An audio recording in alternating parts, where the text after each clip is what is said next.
Olá, pessoal, tudo bem? Espero que sim. Convido vocês para mais essa aula de hoje, que será sobre leishmania e sobre a leishmaniose, que é um tema que eu particularmente gosto muito.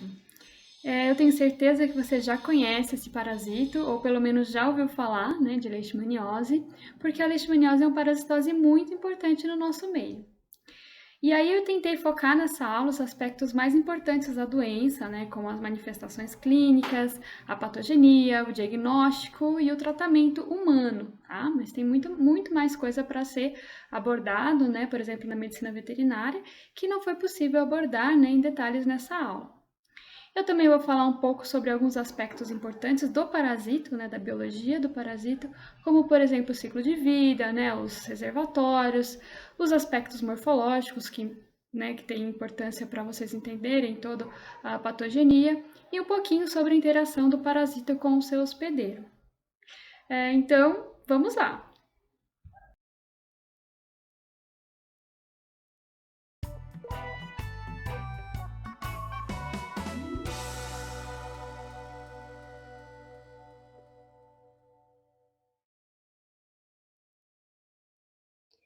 As leishmanioses constituem um grupo de doenças causadas por protozoários do gênero Leishmania, que pertence ao subgrupo Kinetoplastidae.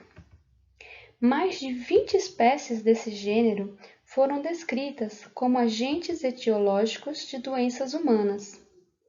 E as diferentes formas clínicas de leishmaniose podem ser agrupadas em tegumentar e visceral. O ciclo de vida dos protozoários do gênero Leishmania é heteroxeno, envolvendo um hospedeiro mamífero e um inseto vetor. A maioria das espécies de Leishmania tem como hospedeiros vertebrados naturais diversos mamíferos silvestres ou domésticos, sendo o homem um hospedeiro acidental. Os animais mais frequentemente infectados são os roedores e os canídeos, sendo estes os principais reservatórios do parasito. As leishmanioses estão entre as doenças tropicais negligenciadas, relacionadas pela Organização Mundial da Saúde para ações prioritárias, tendo em vista sua alta prevalência, baixa disponibilidade de fármacos eficazes, difícil controle e indisponibilidade de uma vacina. Elas são endêmicas em 98 países, distribuídos na América, na África, na Ásia e na Europa, com cerca de 12 milhões de pessoas infectadas e 2 milhões de novos casos por ano, sendo 90% dos casos concentrados em 5 países, sendo eles Bangladesh, Brasil, Índia, Nepal e Sudão. A principal espécie causadora de leishmaniose tegumentar no Brasil, tanto em número de casos como em distribuição geográfica, é a Leishmania brasiliensis, representada aqui no mapa em vermelho. Outras espécies que também ocorrem no Brasil são a Leishmania amazonensis, representado aqui em laranja, e a Leishmania guianensis, aqui representada em azul marinho. O menor número de casos, especialmente na Amazônia, é atribuída às espécies Leishmania shawi, Leishmania kneifi e Leishmania lawsoni. Existe também a espécie Leishmania Lindenberg, que foi identificada no estado do Pará. E a leishmaniose visceral, por sua vez, é causada no Brasil pela espécie Leishmania infantum, que é também chamada de Leishmania chagas, que está representada aqui no mapa por esses quadradinhos brancos.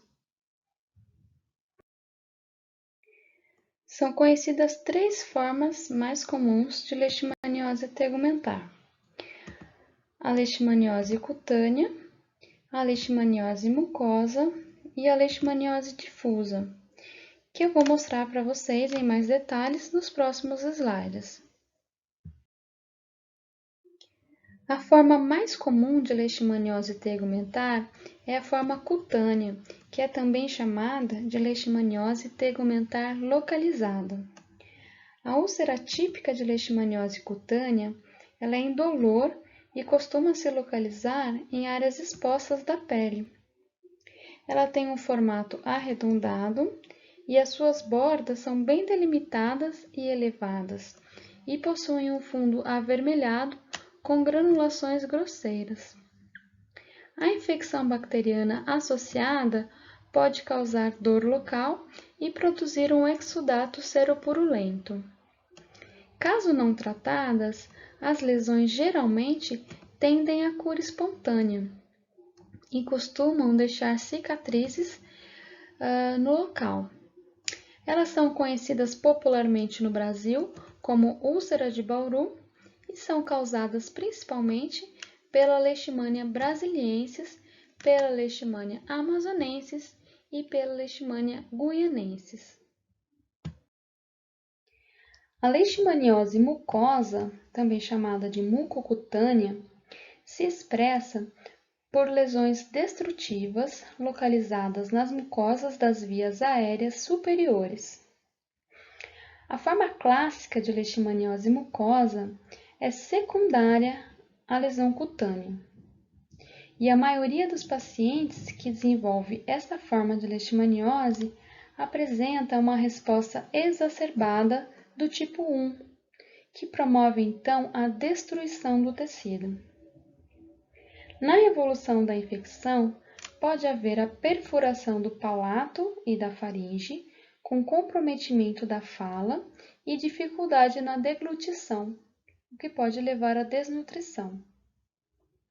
Em alguns casos, pode ocorrer também a perfuração ou destruição do septo nasal. Esta forma da doença se caracteriza pela escassez de parasitos na lesão e por apresentar difícil resposta terapêutica. O agente etiológico causador da leishmaniose mucosa no país é a Leishmania brasiliensis, mas já foram citados casos na literatura atribuídos também à Leishmania amazonensis e à Leishmania guianensis. A leishmaniose difusa é uma forma clínica rara, porém grave, que ocorre em pacientes com alergia e deficiência específica na resposta imune celular aos antígenos de leishmania. É uma forma que evolui lentamente com formação de placas e múltiplas nodulações não ulceradas, recobrindo grandes extensões cutâneas. A resposta terapêutica a esta forma de leishmaniose é pobre ou ausente e geralmente há muitos parasitos na lesão. No Brasil, essa forma da doença é causada pela Leishmania amazonensis. E a leishmaniose visceral, que é popularmente chamada de calazar, é a forma mais grave das leishmanioses, pois apresenta alta letalidade se não tratada. A leishmaniose visceral aqui nas Américas tem manifestação espectral, caracterizando-se sob 3 formas clínicas distintas. A forma assintomática, que se caracteriza por não apresentar nenhuma manifestação clínica da doença e que é geralmente diagnosticada durante a realização de inquéritos sorológicos. Temos a forma oligossintomática, que se caracteriza pela presença de alguns sinais ou sintomas da doença, como, por exemplo, febre, hepatomegalia, diarreia e anemia, que pode ser discreta, e esses sintomas podem persistir por cerca de 3 a 6 meses, podendo evoluir para a cura clínica espontânea ou para a doença plenamente manifesta em cerca de 2 a 15 meses. E temos a forma clássica, que é a doença plenamente manifesta. Nesta forma, as manifestações clínicas são bastante exacerbadas e são caracterizadas por hepatoesplenomegalia volumosa, febre e comprometimento do estado geral, perda de peso progressiva, anorexia e astenia. E as alterações laboratoriais mais proeminentes são a anemia, a leucopenia, a plaquetopenia e a hipergama-globulinemia. E no Brasil, a leishmaniose visceral é causada pela leishmania infanto. A leishmania apresenta duas formas de vida que merecem destaque. As amastigotas, que são encontradas no hospedeiro mamífero, e as promastigotas, que são as formas encontradas no inseto vetor. As amastigotas são estruturas arredondadas e possuem um flagelo rudimentar que não se exterioriza, e elas se localizam no interior das células fagocitárias dos vertebrados, como o homem, dentro de vacúolos parasitóforos, sobretudo dos macrófagos. Já a forma promastigota é alongada e é provida de um flagelo livre, e ela se desenvolve no tubo digestivo do inseto vetor. Os promastigotas podem ser de dois tipos: os procíclicos, que é a forma proliferativa, ou seja, é a forma que se multiplica no interior do inseto vetor, e os promastigotas metacíclicos, que não se multiplicam, mas é essa forma que é infectante para o hospedeiro mamífero, ou seja, para nós. A leishmania, assim como o Trypanosoma cruzi, por exemplo, pertencem ao subgrupo taxonômico Kinetoplastidae, que são protozoários que contêm no seu citoplasma uma estrutura característica chamada de cinetoplasto ou kinetoplasto, que é uma estrutura que está ligada à mitocôndria do parasito. O cinetoplasto é uma região rica em DNA, no caso é um DNA circular, assim como o DNA da mitocôndria, e que fica dentro da própria mitocôndria do parasito. Então, essa é outra peculiaridade dos trypanosomatídeos, que é a sua mitocôndria. Então, ela é longa, única e toda ramificada e distribuída por todo o corpo do parasito. Próximo ao cinetoplasto, nós temos o flagelo, que emerge a partir do bolso flagelar, que é uma invaginação da membrana que serve como um local de endocitose. Nós temos ali também próximo o citóstoma, que é uma parte especializada para a fagocitose do parasito. Nós temos também ali perto o vacúolo contrátil, que é um vacúolo que regula a entrada e a saída de água no parasita. E nós temos também outras organelas, que nós encontramos na maioria das células eucariotas, como por exemplo o retículo endoplasmático, o complexo de Golgi, os microtúbulos e o núcleo também, tudo que nós temos numa célula eucariota.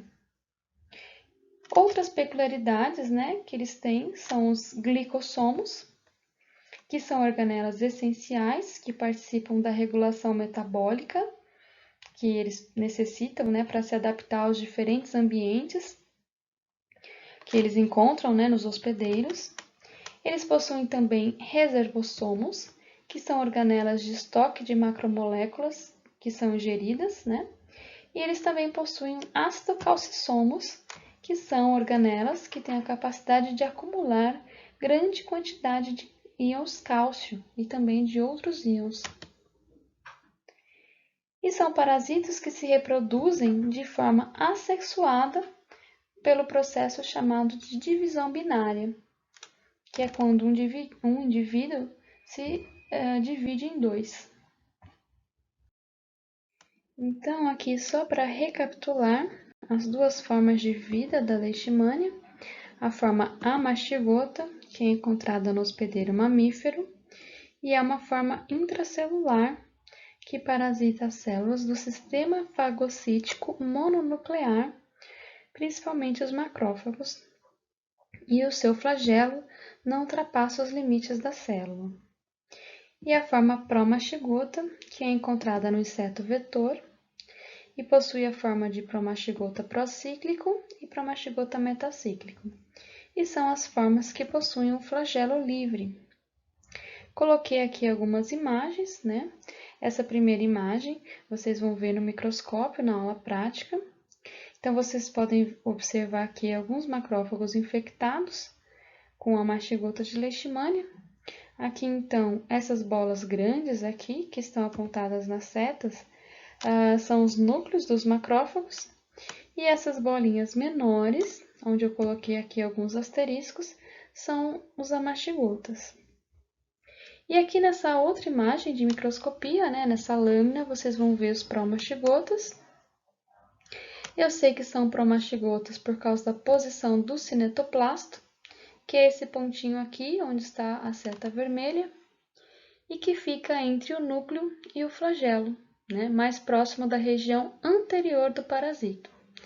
Então, região anterior é aqui onde emerge o flagelo, tá? E a região posterior é a região oposta da onde está o flagelo.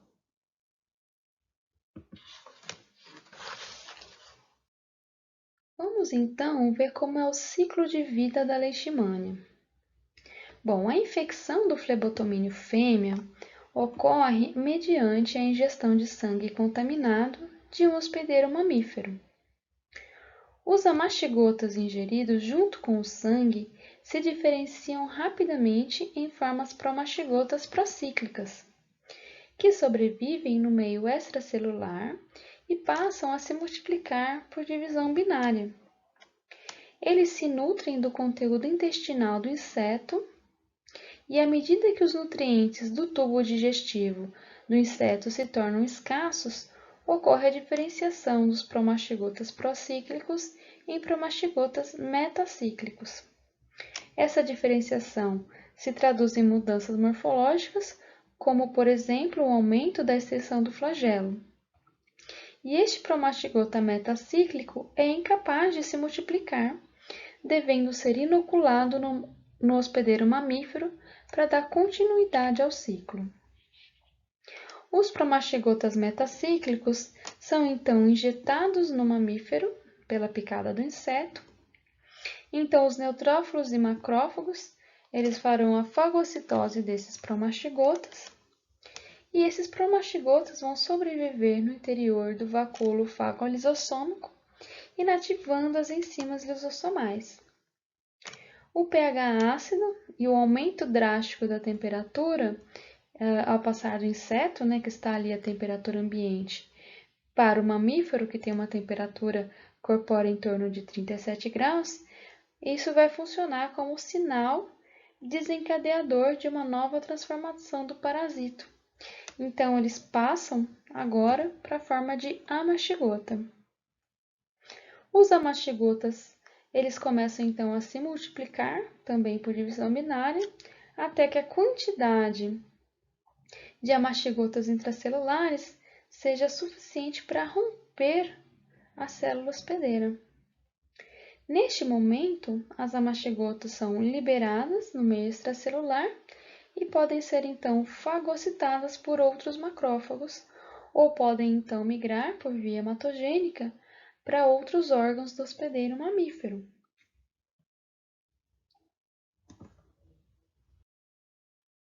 A evolução da infecção vai depender da espécie de leishmania, bem como de características intrínsecas do hospedeiro. A resposta imune induzida em decorrência dessa interação pode resultar no controle da infecção ou pode haver o estabelecimento da doença.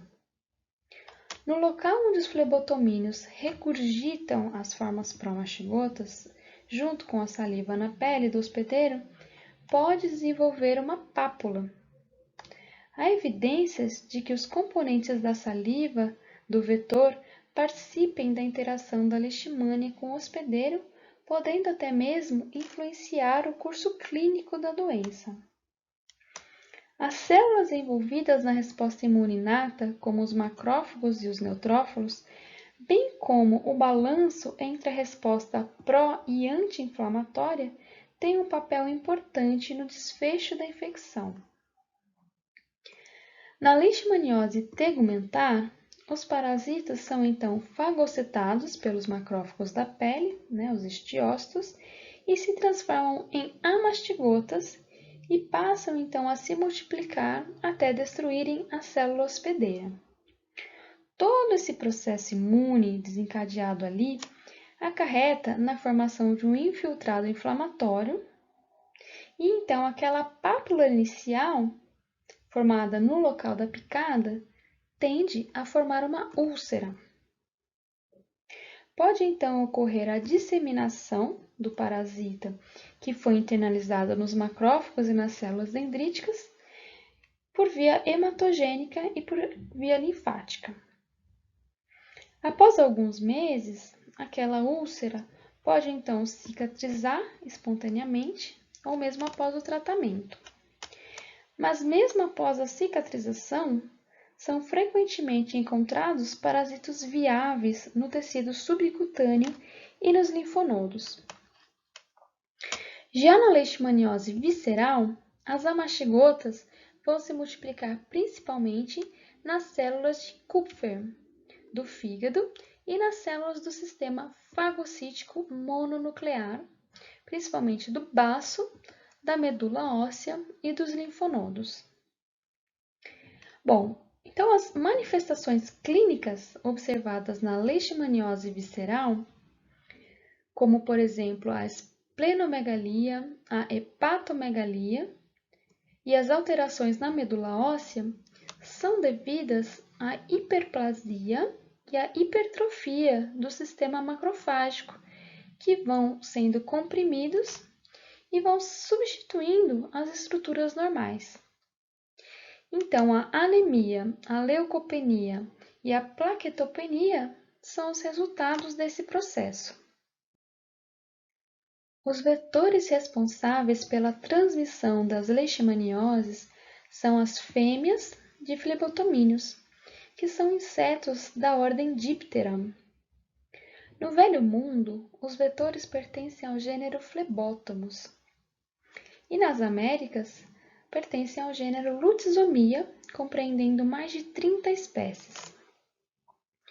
Os flebotomíneos são insetos pequenos, que medem cerca de 2 a 3 milímetros de comprimento, que seria mais ou menos o tamanho de um grão de arroz.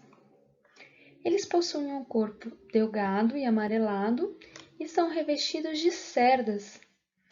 E, além disso, uma característica interessante é que eles não fazem barulho ao voar. Eles se encontram perto de habitações humanas e se multiplicam próximos a restos orgânicos, como, por exemplo, material de decomposição de folhas, restos alimentares, lixo e fezes de animais.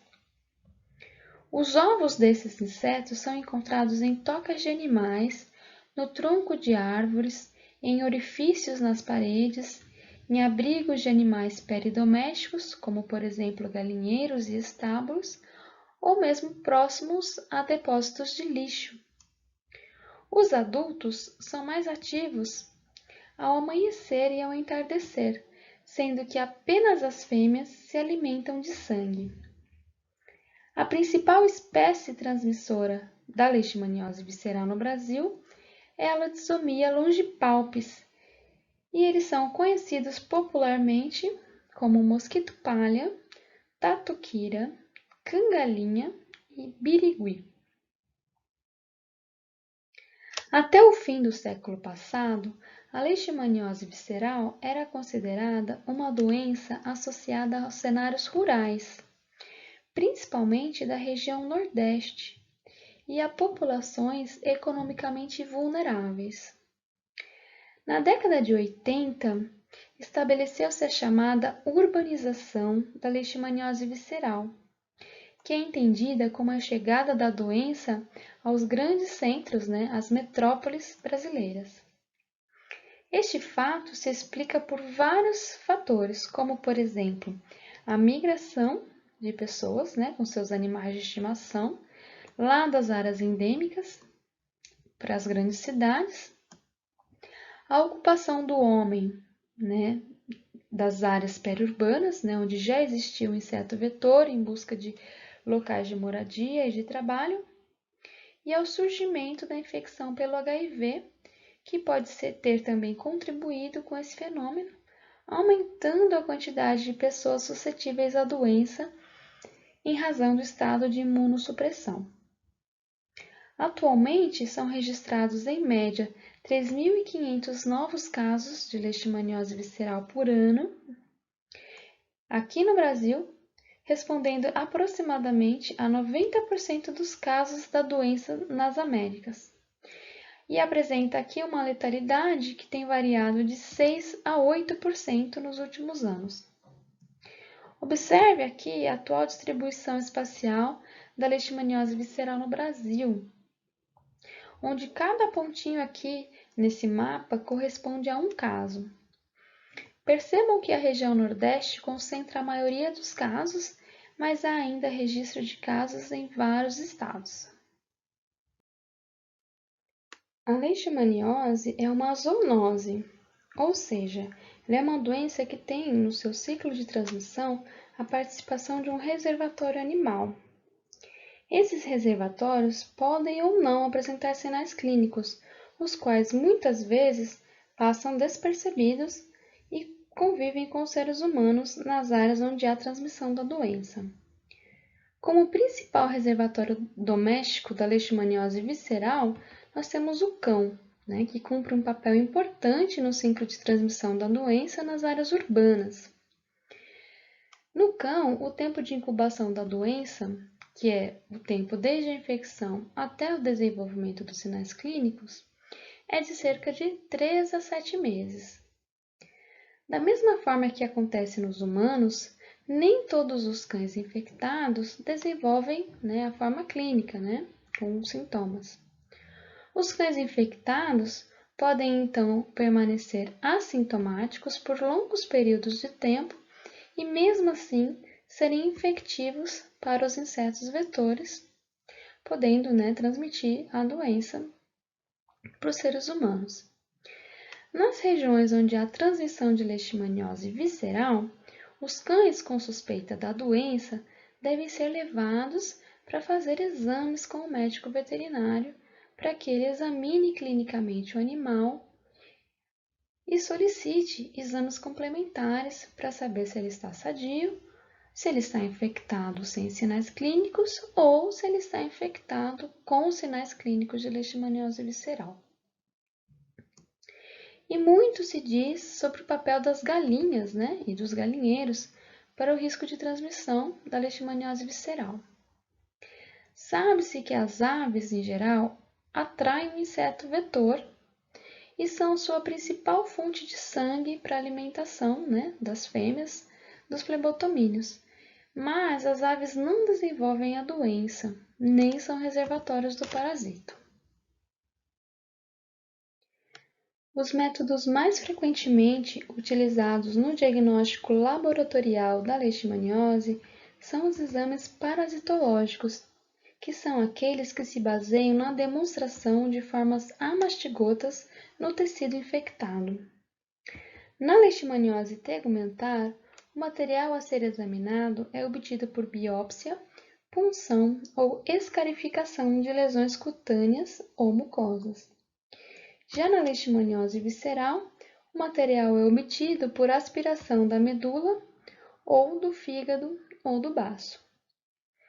Em lesões cutâneas, a punção, a escarificação ou a biópsia devem ser realizadas nas bordas da lesão, em regiões com tecido mais bem preservado, que é onde nós temos maior chance de encontrar parasitos. O material biopsiado deve ser submetido, sempre que possível, ao exame histopatológico. Além disso, recomenda-se seu exame utilizando-se a técnica de imprinting, que consiste na aposição do tecido coletado a uma lâmina para fixação e exame após a coloração com os corantes de Ginsa ou Leishman.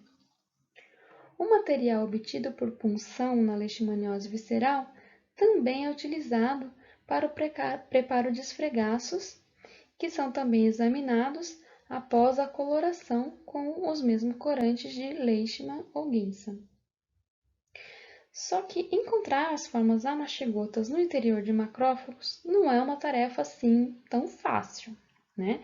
Especialmente em lesões causadas por Leishmania brasiliensis, que frequentemente tem um número muito reduzido de parasitos.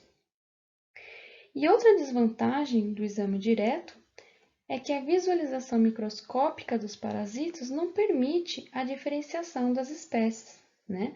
Apenas permite a identificação do gênero, né? Que é a Leishmania. Então, uma alternativa para aumentar a sensibilidade de detecção do exame direto é a utilização de parte do material para inoculação em meios de culturas e também em animais. Os meios de cultura utilizados imitam as condições existentes no inseto vetor e possibilitam que as formas amaxigotas se diferenciem em promaxigotas, né? E aí elas vão começar a se multiplicar.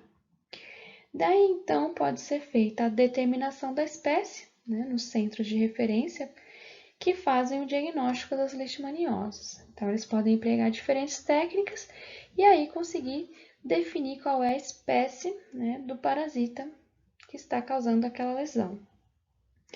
Outra alternativa diagnóstica de alta sensibilidade são os exames moleculares, né, que fazem a detecção do DNA do parasito no material obtido a partir de punção ou de biópsia, e que fazem isso através, né, da reação de polimerização em cadeia, né, nós conhecemos essa técnica como PCR, possibilitando então a identificação da espécie da leishmania que está presente ali na amostra. Nós temos também os exames imunológicos, que podem ser utilizados como auxiliares no diagnóstico, através da detecção de anticorpos circulantes. Um teste classicamente utilizado em pacientes com leishmaniose tegumentar é a intradermo-reação de Montenegro. Então, são utilizados antígenos totais de promastigotas, que são então injetados por via intradérmica no antebraço do paciente, e a leitura é realizada 48 horas depois, né? E então o teste é considerado positivo se houver a induração, né, naquela região, e se essa induração tiver um diâmetro superior a 5 milímetros, né, a partir do local da injeção.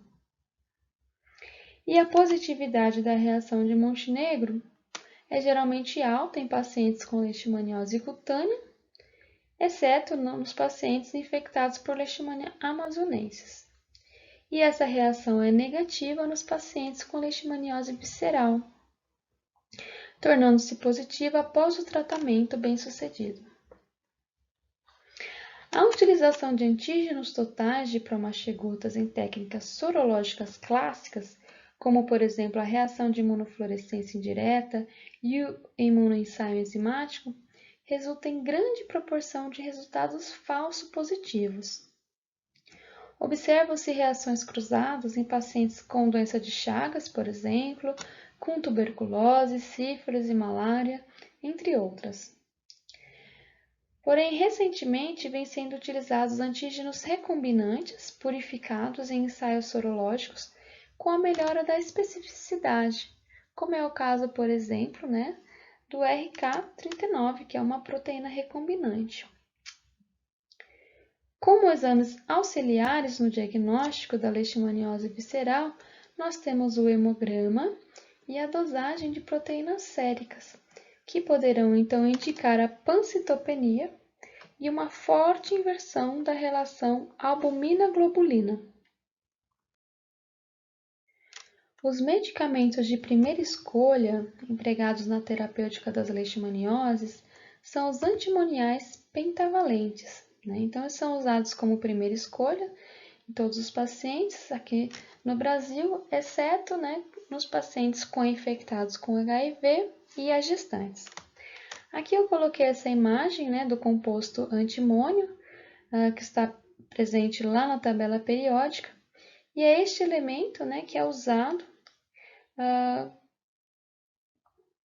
na formulação dos antimoniais pentavalentes, como por exemplo o antimoniato de meglumina que é empregado nas Américas, né, como primeira escolha no tratamento das leishmanioses há mais de 100 anos. Então, esse tratamento ele é feito por via parenteral, ou seja, ele tem que ser feito por via intravenosa, intramuscular ou intralesional. E ele é um tratamento relativamente longo, né, que dura aí entre 20 a 40 dias. É um tratamento que pode induzir efeitos colaterais graves, como, por exemplo, febre, mialgia, hepatite, pancreatite e arritmias. E como segunda escolha no tratamento das leishmanioses, nós temos a anfotericina B, que é um antifúngico, que também pode induzir toxicidade grave durante o tratamento, que pode durar também aí até 20 dias. Os principais efeitos tóxicos observados são a nefrotoxicidade e episódios febris, que ocorrem durante o tratamento. E existem também formulações lipídicas de anfotericina B, como por exemplo a anfotericina B lipossomal, que é uma opção bastante interessante, né, porque ela possibilita a redução das doses, né, do fármaco, no caso do princípio ativo, que é a anfotericina B, e isso resulta numa menor toxicidade. Por outro lado, o custo desta formulação é relativamente alto para os pacientes das regiões endêmicas. E nós temos ainda em teste clínico nas Américas a miltefosina, que é o primeiro medicamento de uso oral disponível para o tratamento das leishmanioses. Tá? Ela ainda não está disponível aqui no Brasil, mas já tem sido usado em outros países, como por exemplo na Índia. No entanto, por ser teratogênica, a miltefosina não pode ser utilizada por mulheres gestantes. Bom, então, diante do restrito arsenal terapêutico, né, disponível para a leishmaniose, é fundamental a pesquisa de novos fármacos, né, e fármacos, então, mais eficazes e que atendam aos padrões atuais de segurança para que seja feito o controle da. Para a leishmaniose tegumentar clássica, né, de ciclo silvestre, que ocorre no interior ou nas proximidades de regiões de mata, a profilaxia da infecção é feita por meio de métodos de proteção individual, como, por exemplo, o uso de repelentes, a colocação de telas nas janelas e o uso de mosqueteiros impregnados com inseticidas. E também evitando-se os horários onde haja maior atividade do flebotomínio. Nesse contexto, o controle do reservatório animal é impraticável, né? Já que esses animais são silvestres. No caso da leishmaniose visceral, tanto no ambiente rural como no urbano, o cão é o principal reservatório na cadeia de transmissão. Então, recomenda-se principalmente a eutanásia ou o tratamento dos cães infectados e o uso de coleiras repelentes impregnadas, né, com esses compostos, de forma que seja possível, né, repelir os insetos vetores.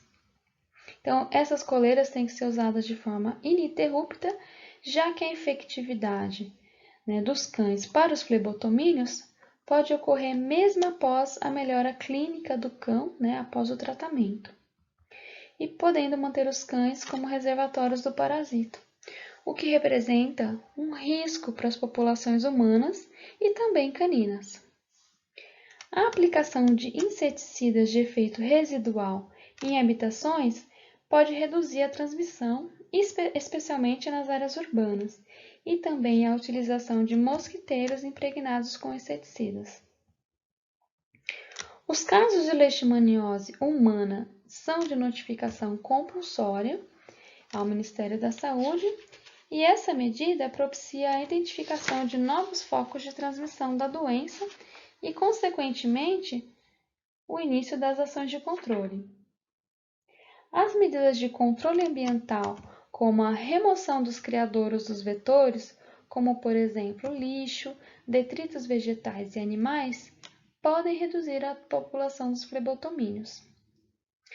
Também vale ressaltar o diagnóstico e o tratamento dos casos e a realização de atividades educativas para que o controle e a prevenção sejam efetivos. E apesar de já terem sido identificados mais de 30 candidatos vacinais para a leishmaniose, ainda não existem vacinas para o uso humano.